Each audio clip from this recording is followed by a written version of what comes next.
itu melaporkan kepada saya selaku wali kelasnya Aksan. Mereka mengeluh, terutama yang di jam terakhir, katanya Nak Aksan itu selalu pulangnya cepat sebelum pembelajaran selesai. Nak Aksan selalu pulang cepat. Apa betul itu? Ya, Pak.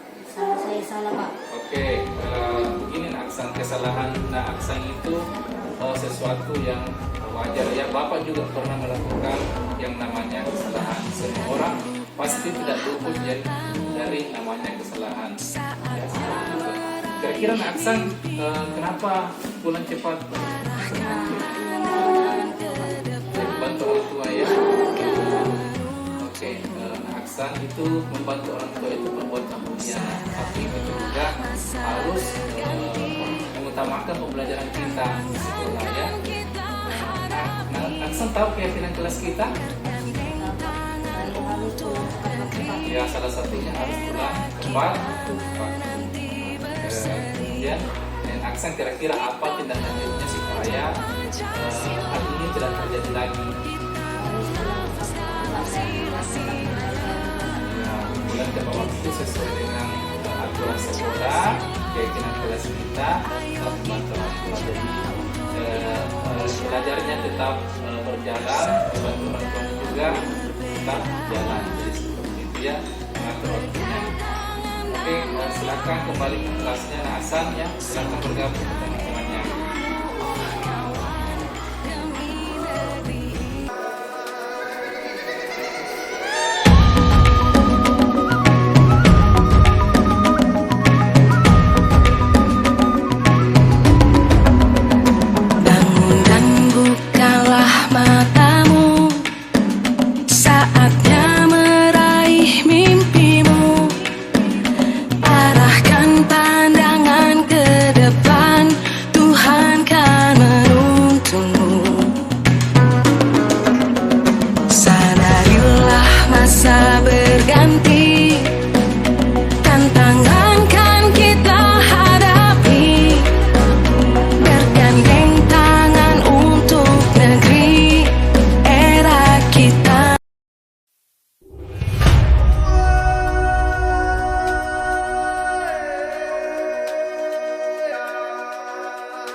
Tiga. Baik, Assalamualaikum warahmatullahi wabarakatuh. Waalaikumsalam warahmatullahi wabarakatuh. Pertama-tama bersyukur kehadirat Allah Subhanahu wa taala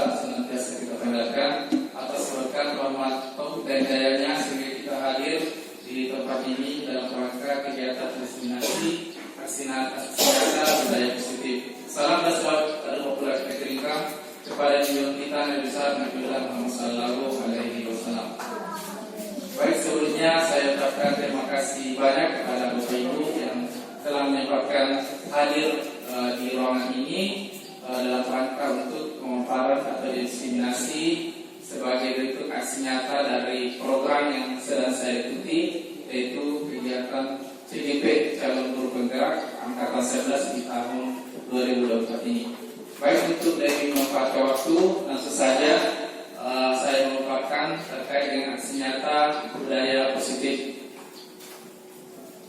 Suasana positif sangat mendukung dalam menciptakan pembelajaran yang kondusif, karena dengan suasana yang positif, murid dan guru akan menemukan suatu kondisi pembelajaran yang menyenangkan, sehingga proses pembelajaran berjalan tanpa adanya suatu beban, akan tetapi menjadi suatu kebutuhan.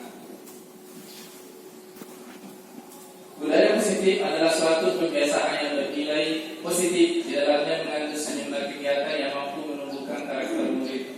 Untuk mewujudkan budaya positif harus dilakukan sejak dini, mengingat dalam prosesnya membutuhkan waktu yang lama dan konsisten dari setiap stakeholder yang ada. Sebelumnya ada pertanyaan pemantik, setuju atau tidak setuju dari pernyataan berikut. Yang pertama, hukuman dapat mendisiplinkan anak. Yang kedua, pemberian hukuman dengan hal positif seperti membaca atau bersikap dalam sekolah dapat meningkatkan disiplin anak. Yang ketiga, memberi penghargaan dapat meningkatkan motivasi belajar anak. Ada mungkin dari rekan-rekan atau bapak ibu guru yang ingin menjawab pertanyaan pemantik ini terkait dengan apa setuju atau tidak setuju hukuman dapat mendisiplinkan anak? Tidak. Oke, saya serahkan dulu kepada Ibu Hasni.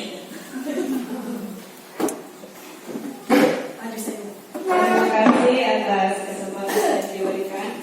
Untuk pertanyaan nomor 1 terkait apakah hukuman dapat mendisiplinkan anak, saya tidak setuju karena hukuman itu dapat memberikan dampak negatif bagi siswa yang diberikan hukuman dan akan menyisakan luka ataupun perasaan yang tidak nyaman sepanjang hidupnya.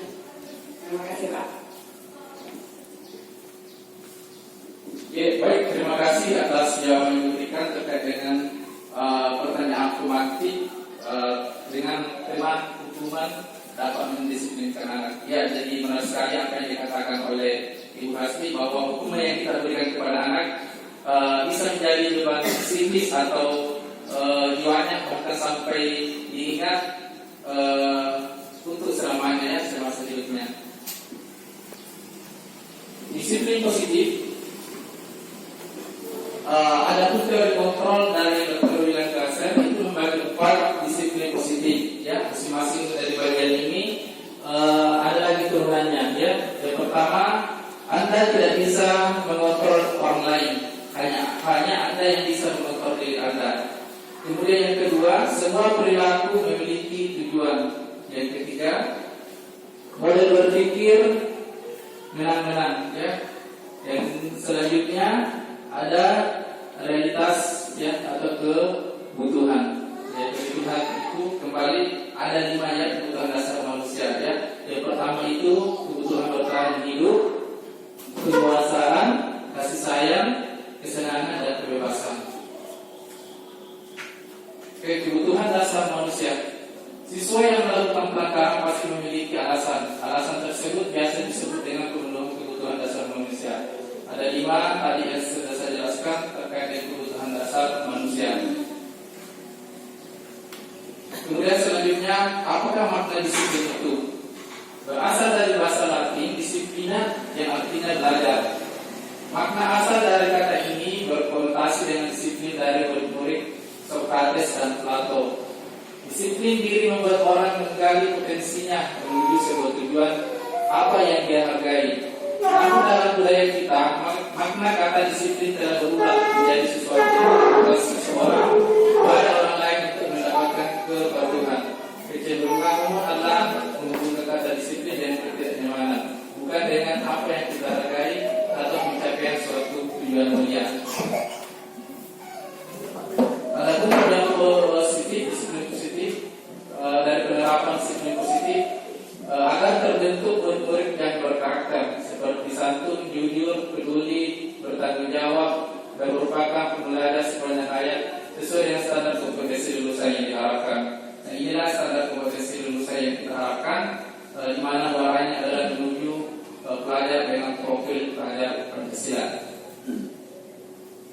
Selanjutnya ada nilai-nilai kebijakan kewajiban universal. Ya, di sini dijelaskan setiap perilaku atau perbuatan memiliki suatu tujuan. Yang kedua, dengan memberikan nilai kewajiban diyakini seorang, maka ada motivasi intrinsiknya terbangun. Kemudian nilai-nilai kewajiban yang dicapai setiap orang di Indonesia kita kenal dengan profil pelajar Pancasila. Yang mana itu profil pelajar Pancasila beriman bertakwa kepada Tuhan Yang Maha Esa dan berakhlak mulia, mandiri, berakhlak kritis, berkebinekaan global, bergotong royong dan kreatif. Teori motivasi perilaku manusia. Jadi ada 3 teori motivasi perilaku manusia. Ada motivasi eksternal, ada internal, dan ada tujuannya, motivasi internal tujuan. Yang pertama untuk menghindari ketidaknyamanan, ini bagian dari motivasi eksternal. Yang kedua untuk mendapat imbalan dari orang lain, termasuk juga motivasi eksternal. Yang ketiga untuk menghargai diri sendiri, inilah motivasi internal. Jadi secara umum ada 2 motivasi perilaku manusia. Jadi ada yang eksternal, ada yang internal. Kemudian penghargaan. Tindakan memberi penghargaan yang nilainya sama dengan mendukung seseorang. Pengaruh jangka pendek dan panjang akan mengakibatkan kecanduan penghargaan. Jadi ketika kita memberikan penghargaan kepada anak-anak itu ada pengaruh jangka pendek dan bahkan jangka panjangnya. Dia akan terus mau bekerja ketika dikasih penghargaan. Kemudian penghargaan tidak efektif. Mengharap kepada penghargaan. Nah, ini yang tadi saya sampaikan bahwa penghargaan itu sebenarnya tidak efektif karena akan menimbulkan rasa berharap kepada peserta didik kita untuk selalu memberikan penghargaan. Kemudian penghargaan merusak hubungan, dia akan melahirkan rasa iri dan adanya kecemburuan. Kemudian penghargaan menghukum, adanya sistem ranking sehingga muncul rasa kecewa. Jadi seperti itu ada teori penghargaan yang nilainya sama dengan menghukum. Kemudian penghargaan dihukum oleh penghargaan.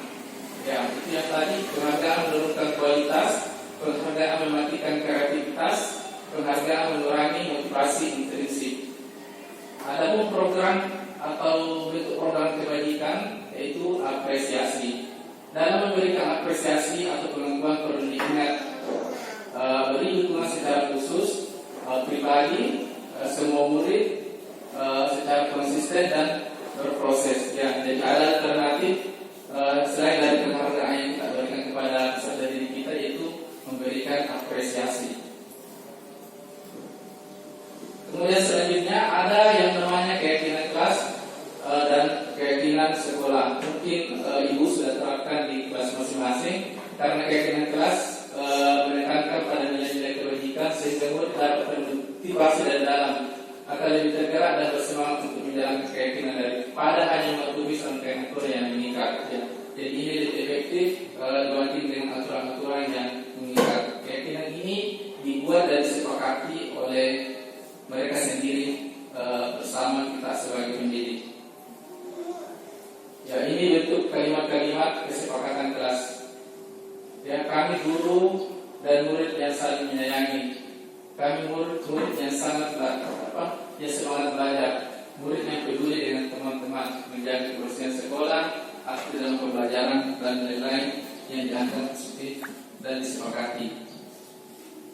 Kemudian ini bentuk kalimat-kalimat dari peraturan, selalu kembalikan buku ke tempatnya.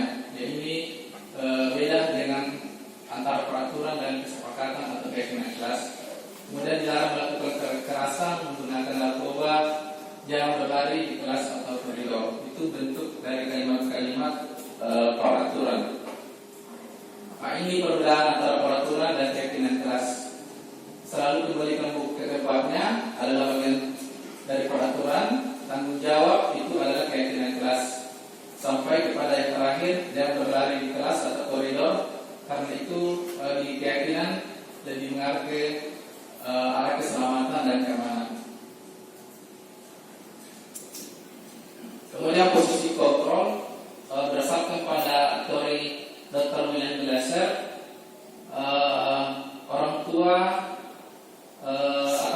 keterbatasan dalam melakukan kontrol, ada yang namanya penghukum, hukuman fisik atau verbal, patuhi, tata tertib, ya. Membuat orang merasa bersalah, ada posisi sebagai teman, ada sebagai monitor, ada manajer. Jadi posisi kontrol kita terhadap siswa, ada sebagai posisi penghukum, ada membuat merasa bersalah, ada posisi sebagai teman, ada sebagai monitor, ada sebagai manajer.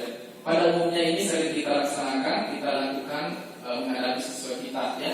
Kita pilih saja sesuai dengan kondisi yang ada, ya.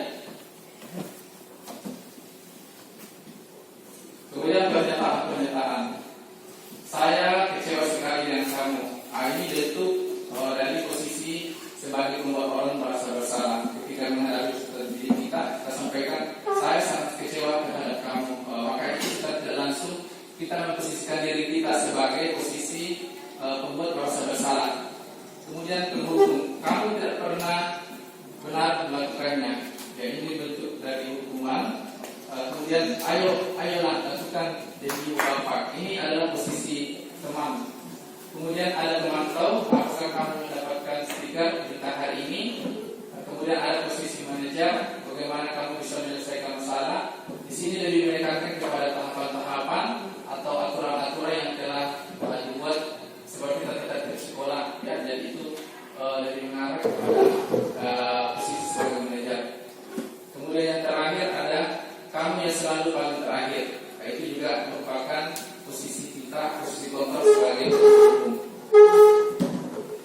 Kemudian ada yang namanya restitusi. Ya, restitusi itu adalah proses menciptakan kondisi bagi murid memperbaiki kesalahan mereka, sehingga mereka bisa kembali pada kelompok mereka dengan karakter yang lebih kuat. Restitusi juga merupakan proses kolaboratif yang mengingatkan murid untuk mencari solusi untuk masalah mereka dan membantu murid berpikir tentang orang seperti apa yang mereka ini menjadi tujuan dunia dan bagaimana mereka harus memperlakukan orang lain. Ya, jadi restitusi ini adalah pendekatan kita menghadapi masalah dengan murid kita. Ya, kita diberikan rambu untuk pendekatan untuk menghadapi jika ada masalah terhadap peserta didik kita. Kita tidak boleh langsung menjudge bahwa memang salah, siswa itu salah, tetapi kita harus melakukan pendekatan restitusi. Adapun tahapan restitusi itu akan dijelaskan seperti ini, ya. Ada segitiga restitusi.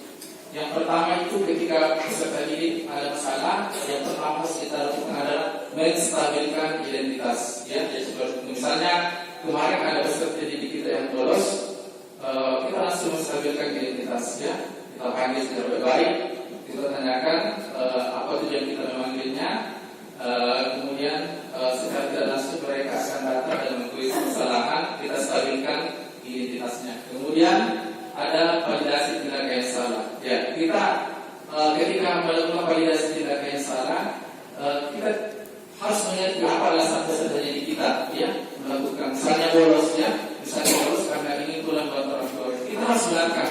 Ya, kita tidak boleh bentak. Ya, apa yang kamu lakukan itu sebenarnya sudah benar, ya.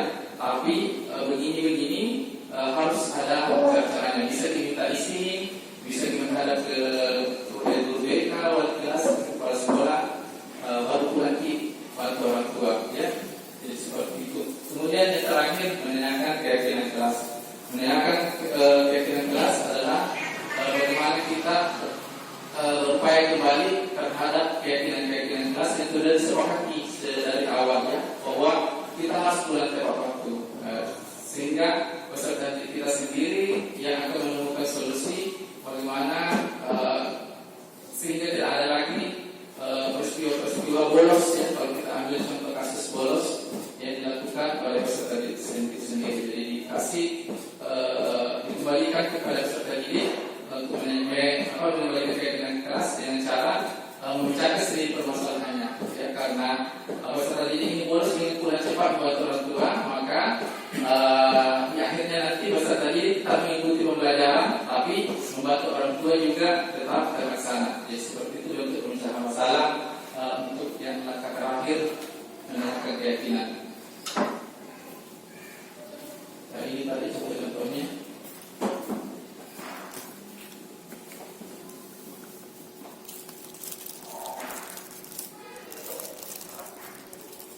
menstabilkan identitas, ini bentuk-bentuk kalimat pertanyaan untuk guru ya, mahasiswanya. Misalnya, berdosa itu hal yang manusiawi, ya. Jadi ketika kita melemparkan kata-kata ini, suasana akan lebih mencair, ya, pada peserta didik kita, ya. Kemudian tidak ada manusia yang sempurna, ya. Semua pasti punya kesalahan. Bapak atau ibu kita juga pernah berbuat kesalahan. Kita pasti bisa menyelesaikan permasalahan ini. Nah, ini adalah bentuk kalimat-kalimat yang biasa kita pakai untuk menstabilkan identitas atas permasalahan yang kita dapatkan. Kemudian validasi kebutuhan. Biasa bentuk kalimat-kalimatnya, kamu bisa saja akan melakukannya lebih buruk. Kamu tidak melakukannya kan? Kamu pasti punya alasan mengapa melakukannya. Jadi kita tanya, gali alasan-alasannya. Yang kedua, ketiga, apa yang penting bagi kamu? Kemudian kamu boleh tetap bersama tapi dalam batas lain. Yang terakhir, dengan kelas. Bentuk pernyataan guru, perkataan guru, kalimatnya adalah apa nilai yang kita percaya di kelas yang sudah kita susun, kita sepakati. Nilai universal apa yang telah kita sepakati, kelas yang tidak itu seperti apa. Kamu ingin jadi seperti apa? Apa yang kamu rasakan ketika kamu bilang itu? Kamu menjadi orang yang seperti apa? Ya, jadi seperti itu secara tidak langsung akan menyelesaikan permasalahan secara diri kita dengan pendekatan segitiga solusi. Ini ada identitas gagal dan identitas sukses. Ya, identitas gagal ada hukuman-hukuman, kemudian identitas sukses itu mengarah ke disiplin, ada konsekuensi, ada pendekatan restitusi. Ya, jadi pendekatan konsekuensi ini yang kita terapkan bersama dengan restitusi. Sebisa mungkin kita menghindari identitas kegagalan dengan melakukan pendekatan dan berupa bentuk hukuman. Ya, demikian mungkin pemaparan untuk hari ini. Selanjutnya sedikit mungkin diskusi atau tanya jawab 1, 2 atau 3 dari Bapak Ibu.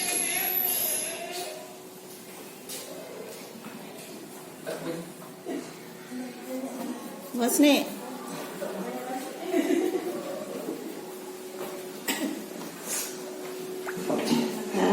Terima kasih atas kepercayaan yang diberikan kepada saya. Yang ingin saya tanyakan Pak tentang segitiga restitusi. Pada bagian menstabilkan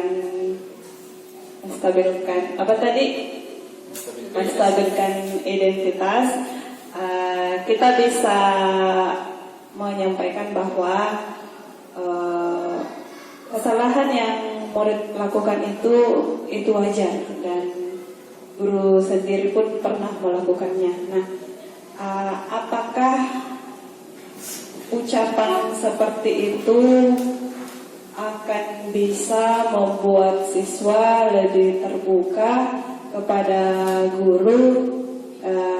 Selain lebih terbuka, apakah siswa bisa kembali untuk merasa lebih baik dan bisa kembali ke kelompoknya apabila kita sebagai guru menggunakan kalimat tersebut? Apakah di dalam pikiran murid kita tidak akan muncul bahwa guru saya juga nakal rupanya dulu?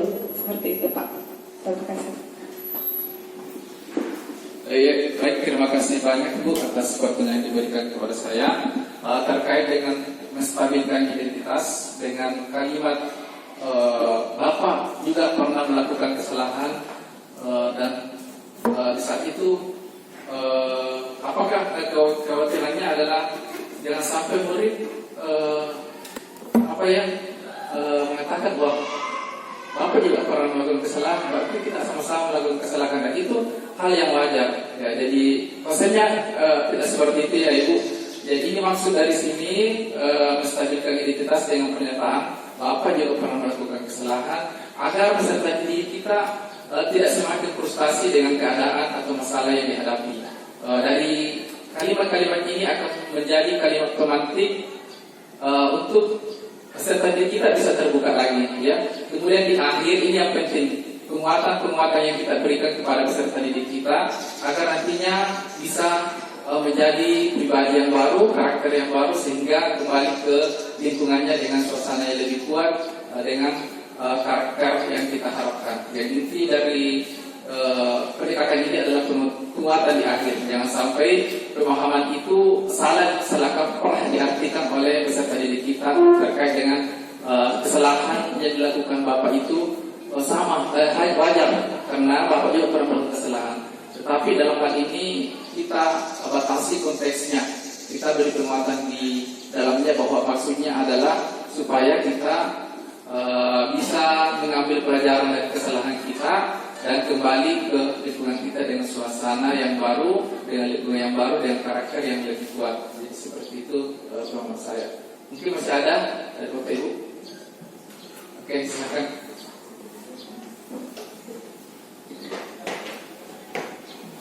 Assalamualaikum warahmatullahi wabarakatuh. Terima kasih atas kesempatan yang telah diberikan oleh Bapak Pemateri. Di sini pertanyaan saya tadi dijelaskan bahwa hukuman itu hukuman dan penghargaan itu bisa membuat ketergantungan dan tidak disarankan ya ketika kita memberikan hukuman, apalagi mungkin hukuman fisik. Tetapi terkadang kita berhadapan dengan peserta didik yang sifat dan tata keramanya mungkin agak luar biasa. Saya tidak berkata nakal, tetapi saya katakan luar biasa. Jadi bagaimana sebaiknya treatment kita atau perlakuan kita kepada siswa didik dengan perilaku luar biasa tersebut, dan membutuhkan perhatian lebih apabila kita tidak dianjurkan untuk memberikan hukuman.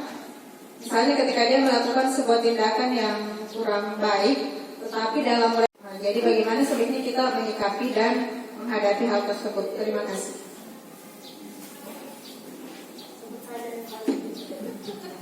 Oke, terima kasih atas pertanyaan terkait dengan hukuman yang tidak disarankan kepada peserta didik kita ketika melakukan yang namanya pelanggaran. Ya, hukuman itu seperti yang saya sampaikan bahwa sifatnya akan berlangsung lama dan akan diingat oleh peserta didik kita. Apalagi hukuman itu menyentuh psikisnya atau jiwanya, itu lebih sakit lagi daripada hukuman yang diberikan secara fisik. Namun untuk hal-hal seperti itu kalau tidak dihukum tidak akan ada efek jerahnya dan akan terus berulang lagi. Nah, kemudian pendekatan yang kita lakukan tentunya ada yang namanya tahap pencegahan. Bagaimana bentuk pencegahannya, yaitu membangun kesepakatan atau keyakinan kelas. Itu yang pertama. Nah, kalau masih dilanggar, ada yang namanya konsekuensi, ya, konsekuensi dari perbuatan tersebut. Yang seperti yang tadi saya jelaskan, sungguh bahwa konsekuensi dan hukuman itu berbeda, ya. Kalau hukuman itu diingat, kalau konsekuensi itu itu lebih menyadarkan kepada peserta didik sehingga tidak mengulanginya lagi. Jadi seperti itu, ada tahap pencegahan supaya tidak melanggar hukuman. Kemudian kalaupun terlanjur dilakukan untuk mencegah itu berulang terus, ada yang namanya konsekuensi, ya. Kemudian juga ada pendekatan restitusi kepada peserta didik kita. Jadi ketika melakukan hukuman, kita sebisa mungkin melakukan pendekatan segitiga restitusi melalui 3 tahapan atau langkah tadi. Ya, harapan dari segitiga restitusi itu menguatkan peserta didik kita untuk kembali ke habitatnya, lingkungannya dengan karakter yang lebih baik dan lebih kuat lagi. Jadi seperti itu, Ibu.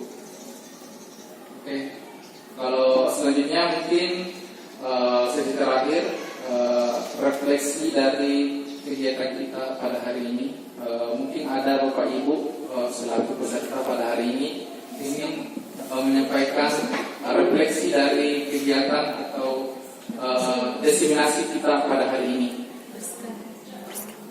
Oke, silakan. Baik, terima kasih atas kesempatan yang diberikan kepada saya. Jadi setelah mendengar paparan dari Pak Rusli tadi, saya bisa menyimpulkan bahwa tidak ada yang namanya hukuman terhadap peserta didik kita. Jadi sebisa mungkin kita bisa membuat peserta didik kita merasa nyaman dengan lingkungannya, terutama pada saat berada di sekolah. Kalaupun misalnya dia melakukan kesalahan, mungkin kita bisa mengarahkan kepada hal-hal yang positif atau hal-hal yang bermanfaat yang bisa membuat karakternya menjadi lebih baik lagi. Seperti itu, Pak. Terima kasih. Ya, baik, terima kasih banyak atas tanggapan atau refleksi untuk kegiatan kita hari ini di sesi terakhir, untuk sebagai bahan penguatan untuk kita semua tentang diskriminasi budaya positif yang akan sama-sama kita lakukan, terapkan atau implementasikan di sekolah ini. Ya. Sebelumnya saya mohon maaf, saya berdiri di sini sama sekali bukan bermaksud untuk menggurui, hanya sekedar menyampaikan terkait apa yang kami dapatkan. Semoga dapat menjadi bahan penguatan untuk kita bersama untuk meningkatkan kualitas pendidikan di sekolah kita. Demikian, sekali lagi mohon maaf atas segala kekurangan. Terima kasih banyak atas kesempatan Bapak Ibu. Saya ucapkan banyak-banyak terima kasih. Assalamualaikum warahmatullahi wabarakatuh. Waalaikumsalam warahmatullahi wabarakatuh.